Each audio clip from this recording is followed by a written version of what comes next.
Hello there.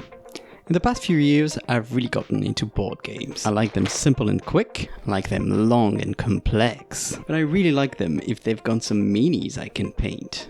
And that's how we get to Stuffed Fables. This game caught my eyes because it is so damn adorable. So I decided to give it a go. And I must say it is the perfect blend of adorable and creepy. Creepable, adorable, you decide. The game is a cooperative adventure game where you play as a band of plushies trying to protect their little girl against the evils of Nightmare Land. The plushies are incredibly cute and the enemies have some creepy Toy Story 1 vibes. I love it. And today I'm gonna show you how I painted all the minions of the game. There's basically 3 of them. These metal dogs called mongrels, these terrifying metal crabs with doll head butts which are called Crawlies, and finally these evil Cyclops Frankenstein doll with heart-shaped holes which are called Dark Hearts. The goal here is to paint them quickly, or at least quicker than my usual speed, because I'm a slow-ass painter. But to keep a good tabletop quality to them, good quality for minions that is, the heroes will get a little more love. So with that said, let's get to the painting lab.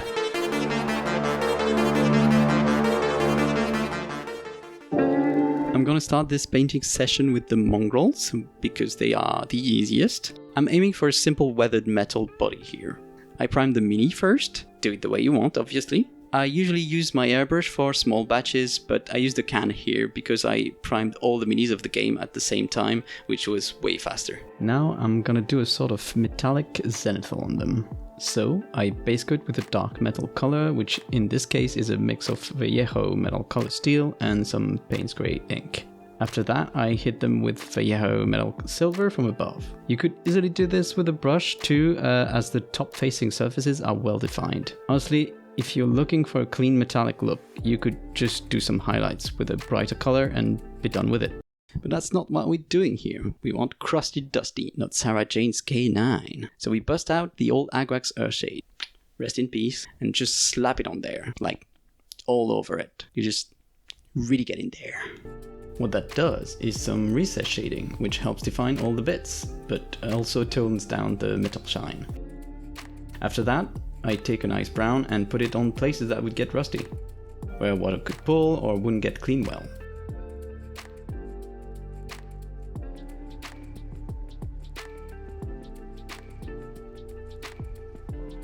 I get some orange next and do the same but on small surfaces.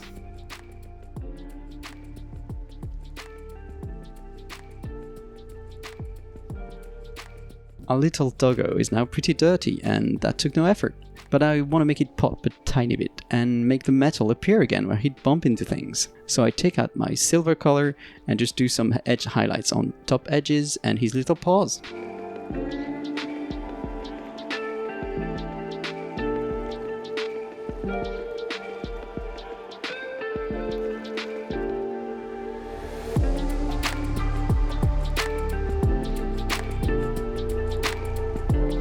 The last pop element I do here is some glowy eyes. I paint them white, spray some mix of fluid paint and ink on there, add a final white dot and call it a day. For the bases, I'm gonna do them all the same. I want a board game feel here, not wargame or diorama, so I'm doing all the villains' bases in a nice dark blue color. And with a black rim, our doggies are finished. Next, we tackle the Crawlies. I love these. They remind me of that creepy spider doll from Toy Story, so I want to do them justice. I'm gonna follow the official art on this and give them a copper body with the doll heads. My initial thought was to give them different hair colors, but I ended up giving them different skin and eye colors as well, and I really like it. So I start with a simple zenithal on the Crawly for the doll head. After that, I wanted to give Squidmard's double contrast technique a go, so I spread it with Darko's flesh before spraying with a mix of Fire Slayer and Gorgon fur from below. I'm not too satisfied with the result though. The legs got in the way of the natural spray, so I had to do it at a small angle, which meant the result was a bit too dark and dirty for my taste. So I started from scratch, but this time going from dark to light. I base coated the head with the dark skin color before spraying it with some pale skin from above. This time I like the result, so I continue on by applying that same pale skin color with the brush on the light facing surfaces of the miniature. I add some bleach bone color to it for a final highlight before applying a glaze of dark oak over the entire head to smooth out the transitions, but also darken some recesses like the eyes and the mouth.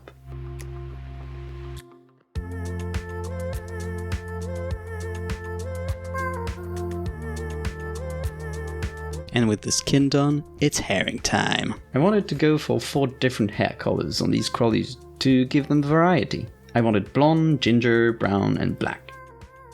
For each of them I used a similar method but with different colors.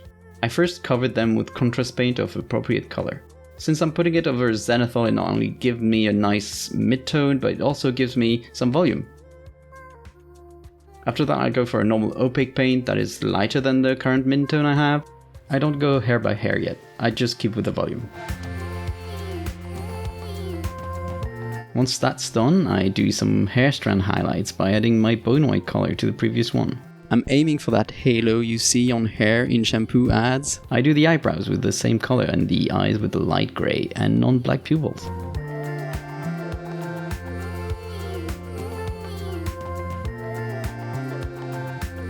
It's at that point that I thought my heads could use some diversity, and I wanted the practice. So I decided to go for a Middle Eastern skin on the brown hair and dark skin for the black hair. I didn't want to repaint the whole face, so I decided to put some contrast over what I had. I chose snakebite leather for the Middle Eastern one, and I think it looks fantastic. I'll definitely keep that in mind for future projects. For the darker one I went with wildwood, but I'm not a fan to be honest. I think it looks too dirty and I had to go clean it up with some browns. Maybe the new contrast browns will be better suited for this, but I don't know. Anyways, I now got all my heads done, so it's time for the copper bodies. Note that I paint the base now to avoid mistakes later. For the body I mix some brown and black ink into Vallejo Metal Color Copper and just base coat the whole thing. I then take Vallejo Metal Color Copper and some grain stuff wool metal pigment copper to it and hit the surfaces that are facing up.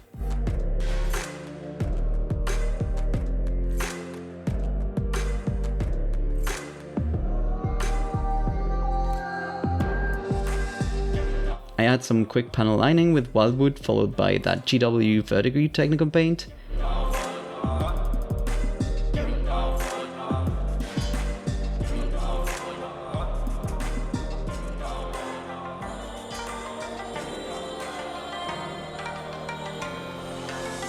I add some final highlights of Vallejo Metal Color Aluminium and that's the body done.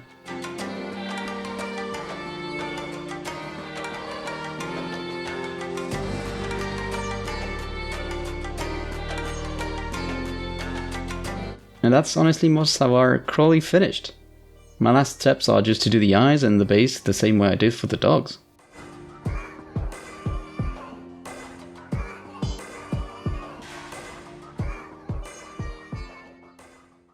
And finally we get to the dark hearts. These little creepers were a bit tricky to do. I wanted to go for a Frankenstein effect on them, which meant giving them different colored bits. This slowed down the process a bit, so if you're tight on time, pick less colors. The idea here is to start with the zenithal undercoat, put some transparent paint over it and add some highlight. And that should handle at least 80% of the paint job. So let's get to it. I start by spraying some white ink over my dark grey primer to get a nice zenithal going. I picked a grey primer because I don't have a black primer in a can. But also some of the contrast I'm gonna put on there are too weak and will let the black show too much, which I don't really like. After that zenithal, I take out some transparent paint. It's mostly contrast paints except for blues and purples, where I mix some inks with some contrast medium. Now these miniatures are a bit too smooth for a proper use of contrast, which means I'll probably get a dirty looking surface. But I don't really mind it here, I think these Cyclops need to look dirty and creepy. That being said, I'll still try to make the coverage as clean as I can.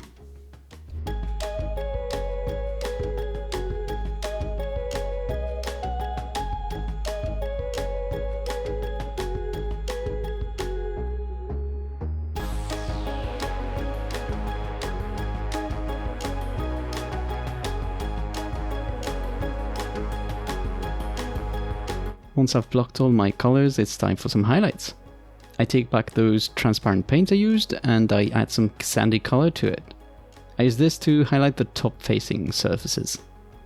Since we mix the same color to create our highlights, it gives the feeling that the mini is lit under the same light source. This color also gives it a bleached aspect, as if the doll had spent years under the sun slowly losing its color.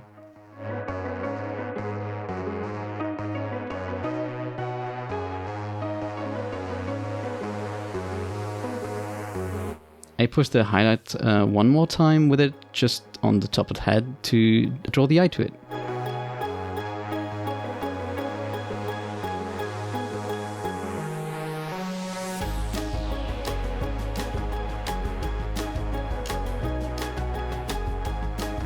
And as I mentioned before, that's most of the miniature done. We're just adding some small details after that. I do the stitches with wildwood, which I also use on all the joint lines on our little Frankenstein Cyclops.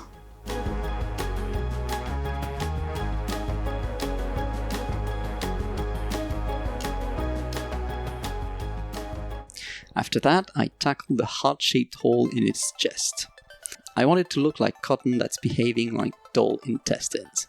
Since it's well textured, I want to use Griffcharger Grey contrast on it. I think it could make it look like creepy cotton. On a whim, I decided to add purple ink to it. My dolls are gonna bleed purple. I swished the color around the inside of the heart-shaped hole.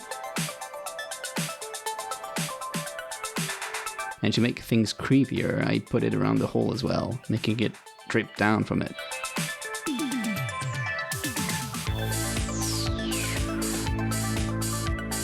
I even put it around the mouth. These dolls are cannibal now. Creepy and cute. For the button, I do my usual recipe for black. You'll notice me use it a lot. I do 2 coats of black Templar contrast paint over it, before a first highlight with a dark grey. I add my off-white to the grey for a final highlight, and the button is done. Last bits are the OSL eyes and the base, which I do the exact same way I did on the dogs and the Crawlies.